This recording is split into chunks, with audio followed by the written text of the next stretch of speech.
स्वागत है आपका विज्ञान की आवाज कार्यक्रम में। ये पॉडकास्ट की श्रृंखला आप तक पहुंचाई जा रही है मीडिया फॉर कम्युनिटी फाउंडेशन द्वारा, जिसे उत्प्रेरित और समर्थन दिया है राष्ट्रीय विज्ञान एवं प्रौद्योगिकी संचार परिषद ने। विज्ञान की आवाज कार्यक्रम से आपको मिलती है देश और दुनिया में होने वाली विज्ञान और प्रौद्योगिकी की अपडेट। साथ ही साथ हम करवाते हैं आपकी मुलाकात देश के उन तमाम वैज्ञानिकों और साइंस लैब से जो भारत को और बेहतर बनाने में लगातार अग्रसर है। आज के टॉप साइंस अपडेट। केंद्रीय विज्ञान और प्रौद्योगिकी मंत्री डॉक्टर जितेंद्र सिंह से अर्जेंटीना के उच्च स्तरीय प्रतिनिधिमंडल ने की मुलाकात। अर्जेंटीना के विज्ञान, प्रौद्योगिकी और नवाचार मंत्री डैनियल फिल्म्स के नेतृत्व में एक उच्च स्तरीय प्रतिनिधि मंडल ने केंद्रीय विज्ञान और प्रौद्योगिकी मंत्री डॉक्टर जितेंद्र सिंह से मुलाकात की। इस दौरान दोनों देशों के बीच आपसी सहयोग पर चर्चा की गई। डैनियल फिल्म्स ने भारत से अर्जेंटीना में उद्योगों में तकनीकी विकास और उद्यमियों को समर्थन के लिए सहयोग मांगा। डॉक्टर जितेंद्र सिंह ने कहा कि वैज्ञानिक और औद्योगिक अनुसंधान परिषद CSIR अर्जेंटीना के उद्योगों और सरकार के सहयोग से लैटिन अमेरिकी देशों में तकनीकी और उत्पादों के विकास का इच्छुक है। डॉक्टर जितेंद्र सिंह ने कहा कि CSIR औद्योगिक नवाचार समझौते में महत्वपूर्ण भूमिका निभा सकता है। इसके माध्यम से दोनों देशों के बीच तकनीकी विकास और बौद्धिक संपदा के वाणिज्य उपयोग को बढ़ावा मिलेगा। डॉक्टर जितेंद्र सिंह ने अपने अर्जेंटीना के समकक्ष फिल्म्स को बताया कि अपने विश्व स्तरीय विशेषज्ञता और सुविधाओं के साथ वैज्ञानिक और औद्योगिक अनुसंधान परिषद दुनिया के सबसे बड़े औद्योगिक ऐसे अनुसंधान एवं विकास संगठनों में से एक है, जिसे 37 बहुविश्वकीय अनुसंधान एवं विकास संस्थान भारत भर में स्थित है। मंत्री महोदय ने कहा कि अपनी अत्याधुनिक विशेषज्ञता, क्षमताओं और क्षमताओं के साथ CSIR अनुसंधान और नवाचार सहयोग, प्रौद्योगिकी साझेदारी और अनुसंधान अवसंरचना विकास और साझाकरण और क्षमता निर्माण की दशा में प्रभावी योगदान दे सकता है।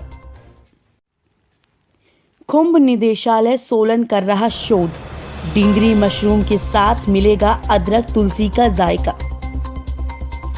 एक मीडिया रिपोर्ट के अनुसार कुंभ अनुसंधान निदेशालय के वैज्ञानिक औषधीय पौधे के अवशेषों पर डिंगरी मशरूम उगा रहे हैं। प्रारंभिक शोध में अदरक के अवशेष पर डिंगरी मशरूम तैयार कर ली गई है।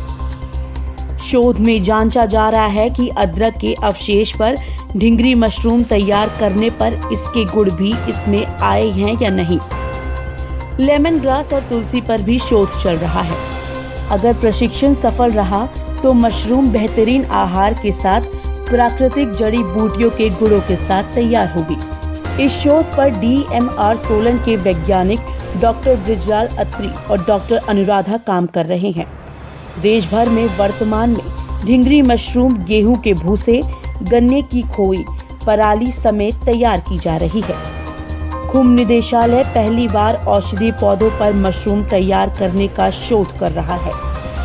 अदरक के अवशेष पर डिंगरी मशरूम उगाने का शोध सफल रहा है। इसमें तैयार मशरूम को सुखाकर इसमें मौजूद गुणों की जांच की जा रही है। सफलता मिलने के बाद किसानों को भी प्रशिक्षण दिया जाएगा। वैज्ञानिकों का दावा है कि मशरूम स्वाद के साथ ये औषधीय गुणों से भरपूर होगी।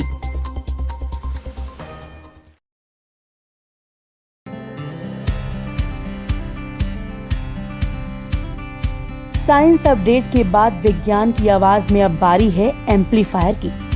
एम्पलीफायर में हम करवाते हैं आपको रूबरू विज्ञान एवं प्रौद्योगिकी के विविध क्षेत्रों में अपने अत्याधुनिक अनुसंधान एवं विकास ज्ञानाधार के लिए ज्ञात वैज्ञानिक तथा औद्योगिक अनुसंधान परिषद की राष्ट्रीय प्रयोगशालाओं में से तथा भारतीय कृषि अनुसंधान परिषद की प्रयोगशालाओं से।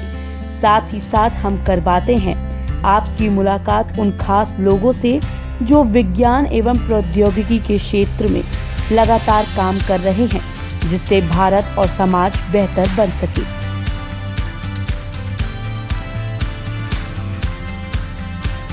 आज के हमारे खास मेहमान हैं डॉक्टर करुण शंकर। डॉक्टर करुण शंकर वरिष्ठ प्रमुख वैज्ञानिक है, लखनऊ स्थित CSIR केंद्रीय औषधीय एवं संगंध पौधा संस्था में। मैं विगत लगभग 20 वर्षों से औषधि पौधों पे काम कर रहा हूँ। विशेष रूप से औषधि पौधों में पाए जाने वाले औषधि गुण वाले जो तत्व होते हैं, केमिकल्स होते हैं, उनकी पहचान करना, उनकी मात्रा का आकलन करना और उनको क्या भविष्य में औषधि के रूप में, सिंगल कंपाउंड के रूप में क्या हम उनको उपयोग ला सकते हैं, इसकी संभावनाओं को तलाशने में हमारा शोध आधारित है। साथ ही साथ जो हमारे औषधि पौधों आधारित आयुर्वेदिक औषधियां हैं, उनके मानकीकरण की तरफ भी हम लोग काम कर रहे हैं। जी, डॉक्टर करुणा शंकर, ये सोच है और ज्यादातर लोग ये समझते हैं कि जो औषधीय पौधे हैं और जो आम लोगों तक ये जानकारी है कि ये औषधीय पौधे कहीं दूर ग्रामीण जगह, कहीं जंगलों में, कहीं पर्वतों पे पाए जाते हैं। तो क्या ये जो औषधीय पौधे हैं, क्या इनकी अब प्रमुख रूप से इनकी खेती भी हो रही है या ये अभी भी जंगलों और दूरगामी जगहों से लाए जाते हैं? आपका प्रश्न बहुत उपयुक्त है। हम सभी जानते हैं कि अभी ज्यादातर जो हमारी आयुर्वेद इंडस्ट्री है वो कलेक्शन आधारित है। मतलब फॉरेस्ट में जो उपज होती है उसमें कलेक्ट करते हैं और उसमें हमारी औषधियां बनती हैं। तो कहीं ना कहीं उनकी गुणवत्ता में वेरिएबिलिटी परिवर्तन आता है। तो अगर हमें एक जैसी गुणवत्ता चाहिए तो हमको रुझान करना पड़ेगा कैप्टिव कल्टीवेशन की तरफ, जिसमें कि खास तौर से ऐसा नहीं सभी पौधों को हम कल्टीवेट कर सकते हैं, खास तौर से वो जिनकी जो आयुर्वेदिक निर्माता है और उनमें ज्यादा मांग होती है, जैसे अश्वगंधा हुआ, कालमेघ हुआ, बकोपा हुआ, ब्राह्मी जिसे कहते हैं। ऐसे कुछ प्लांट हैं जिनकी मांग बहुत ज्यादा है और उनको हम कैप्टिव कल्टीवेशन करते हैं, तो निश्चित रूप से हमारे आयुर्वेदिक जो औषधियां हैं उन पर आधारित उनकी गुणवत्ता सुनिश्चित की जा सकती है और बेहतर की जा सकती है। जी, जो आपका ये संस्थान है, अगर आप इसमें हमें बता पाएं अभी ऐसी कौन सी औषधीय पौध है जिसके ऊपर अभी वहां पे शोध चल रहा है और उसके क्या परिणाम मिलने की उम्मीदें हैं? अभी जो मानकीकरण और स्टैंडर्डाइजेशन के ऊपर है, बहुत प्लांट में काम चल रहा है।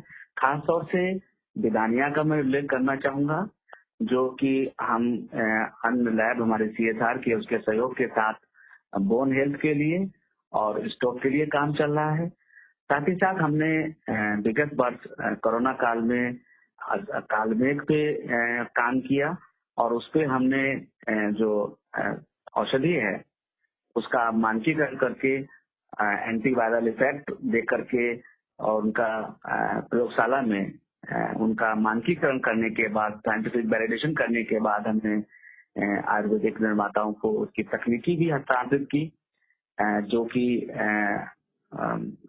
हमने जो उनका और पहली बार हमने उसका सेल्फ लाइफ, जो उसकी एक्सपायरी डेट होती है, वो करके और उसकी सेफ्टी और एफिकेसी दोनों डेमोन्स्ट्रेट करके हमने इम्यूनिटी बूस्टर के रूप में एक औषधि डेवलप की, जो टेक्नोलॉजी हमने ट्रांसफर कर दी है और वो सक्सेसफुली मार्केट में भी है। और इससे पूर्व भी संस्थान ने टेक्नोलॉजी दी है, जिसमें कि मुख्य रूप से NBR मैप, जो कि एक बहुत प्रमुख कंपनी है, जो BGR 34 के नाम से मार्केट कर रहे हैं। ऐसे ही हमने सिनमेग करके डेवलप किया था कालमेघ का इम्यूनिटी बूस्टर, जो कि एक अग्रणी संस्था है आयुर्वेद की, MSME इंडस्ट्री है। वो सिनमेग 19 के रूप में उसको हमारे जन सामान्य के लिए उपलब्ध करा रही है। जी। डॉक्टर करुणाशंकर, हमारे श्रोताओं को आप ये भी बताएं कि ये जो औषधीय पौध है जिसकी आप जहाँ शोध कर रहे हैं, इसकी इसका ये प्रोसेस क्या होता है, इसकी कैसे पहचान होती है, उसके बाद आपके अनुसंधान केंद्र में उसके ऊपर किस तरीके से रिसर्च की जाती है और फिर वो फाइनल प्रोडक्ट बन के कैसे मार्केट में जाता है या लोगों तक पहुंचता है? जी, देखिए, जो हमारे औषधि पौधे आधारित उत्पाद होते हैं, खासतौर से जो हमारे स्वास्थ्य के लिए होते हैं या जो विभिन्न रोगों से लड़ने के लिए, उसको ठीक करने के लिए या उनसे लड़ने के लिए क्षमता प्रदान करने के लिए डेवलप किए जाते हैं। तो सबसे पहले हम लोग ये देखते हैं कि ये प्लांट क्या इसमें औषधि गुण हैं, उसकी जानकारी हमें हमारे जो आयुर्वेद के टेक्स्ट बुक हैं, क्लासिकल टेक्स्ट हैं, उनमें उल्लेख होता है। वहां से हम लोग एक जानकारी लेते हैं। उसके बाद हम जो आधुनिक विज्ञान के टूल्स हैं, उनको इस्तेमाल करके उसमें पाए जाने वाले जो तत्व होते हैं उनकी पहचान करते हैं। और उसके बाद हमारे टीम के जो दूसरे विभाग हैं, जिनको कि हम फार्माकोलॉजिकल और टैक्सोलॉजिकल कहते हैं, जो वो उनका चूहों पर या फिर सेल लाइन कल्चर पे उनका परीक्षण करते हैं और मॉडर्न जो फार्माकोलॉजिकल टेस्ट है उन पे हम उसको परखते हैं, कसौटी पर उतारते हैं कि क्या वाकई में उसकी सत्ता और कितनी मात्रा में ये उपयोगी है, ये प्रभाव दे सकते हैं। इसको हम लोग वैलिडेशन ऑफ ट्रेडिशनल नॉलेज बोलते हैं, और जिनपे आप कह सकते हैं कि scientific input in the traditional knowledge. उसके बाद उस प्रोडक्ट का हम जो दिए गए दिशा निर्देश हैं, जो कि रेगुलेटरी जिसको बोलते हैं कंप्लायंस के लिए, उस रेगुलेटरी कंप्लायंस अचीव करते हैं और उसके बाद हम इस प्रक्रिया के में ही उस प्रोडक्ट को हम जो मार्केट की डिमांड होती है उस हिसाब से उसको बनाते हैं, और ताकि जो है वो जन सामान्य को सुलभ हो सके। जी, मुख्य रूप से जी, हमारा उद्देश्य रहता है कि जो हमारी ट्रेडिशनल नॉलेज है उसको हम साइंटिफिक सपोर्ट किस तरह प्रदान कर सकते हैं, ताकि हम विश्व स्तर पर हम अपने पारंपरिक ज्ञान को पहुंचा सके और सर्वसुलभ कर सके। जी। डॉक्टर करुणाशंकर, कोई ऐसी बात अभी तक के बातचीत में हमारी रह गई हो जो आप हमारे श्रोताओं को बताना चाहें? मैं आप लोगों को ध्यान आकर्षित करना चाहूंगा कि अभी तक जो हम लोग आयुर्वेदिक औषधियां होती थी या औषधि पौधे होते थे, उनकी गुणवत्ता से जांच करने के लिए, जो कि विश्वव्यापी रूप से स्वीकार्य हो, विभिन्न देशों में स्वीकार्य हो, उसके लिए जो मार्कर कंपाउंड होते थे वो हम लोग ज्यादातर इंपोर्ट करते थे। अब आत्मनिर्भर भारत के तहत ये निर्णय लिया गया है कि वो जो फाइटोकेमिकल मार्कर्स हैं हम अपने देश में ही बनाएंगे, ना सिर्फ बनाएंगे ताकि अपने देश की जो इंडस्ट्री है उसमें भी जो साथ ही साथ हम जो इंपोर्ट सब्स्टिट्यूट है हम उनको एक तो इंपोर्ट सब्स्टिट्यूट दें, दूसरा हम सिर्फ रिलायंट हो सके, आत्मनिर्भर हो सके, और वो जो CRM से कहा जाता है, सर्टिफाइड रेफरेंस मटेरियल कहा जाता है फाइटोकेमिकल के, और जिसको के लिए हमारे नया नाम दिया गया है भारतीय निर्देशक द्रव्य। तो संस्थान इस दिशा में भी काम कर रहा है, हमने काम शुरू कर दिए हैं भारतीय निर्देशक द्रव्य बनाने के कारण। जी, आप हमारे दर्शकों में बहुत ऐसे युवा दर्शक भी हैं, श्रोता भी हैं जो इस कार्यक्रम को सुनते हैं। अगर किसी को भारतीय कृषि अनुसंधान परिषद की आपकी जो ये केंद्रीय औषधीय सघन पौध संस्थान है, इससे जुड़ के कोई स्टार्टअप करना हो या किसी तरीके से आप लोगों के साथ जुड़ के कार्य करना हो, तो किस तरीके से आप तक पहुंच सकता है और उसके लिए क्या स्कोप है? देखिए, हमारे यहाँ हम सहज सुलभ हैं।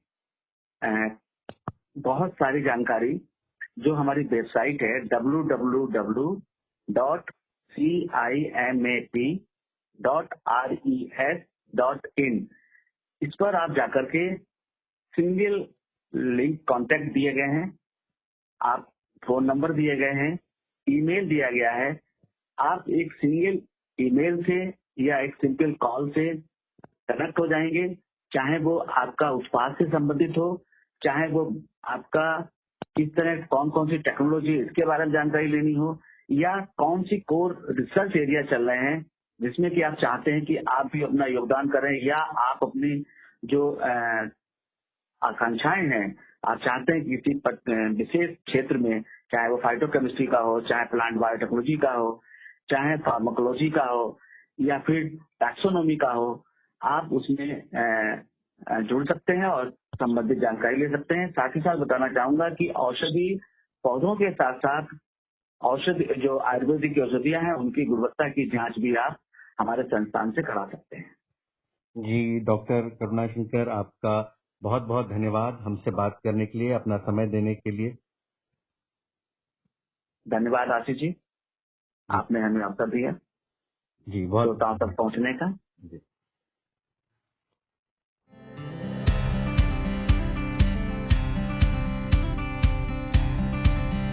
अब जाते जाते हम बताते हैं आपको बात पते की। क्या आप जानते हैं कि हीलियम वो तरल पदार्थ है जो गुरुत्वाकर्षण के खिलाफ काम कर सकता है। ये था आज का विज्ञान की आवाज। आपको ये पॉडकास्ट कैसा लगा हमें बताएं mediaforcommunity@gmail.com पे। इस पॉडकास्ट को आवाज दी है जयंतिका त्रिपाठी ने और इसे प्रोड्यूस किया है आशीष तिवारी ने।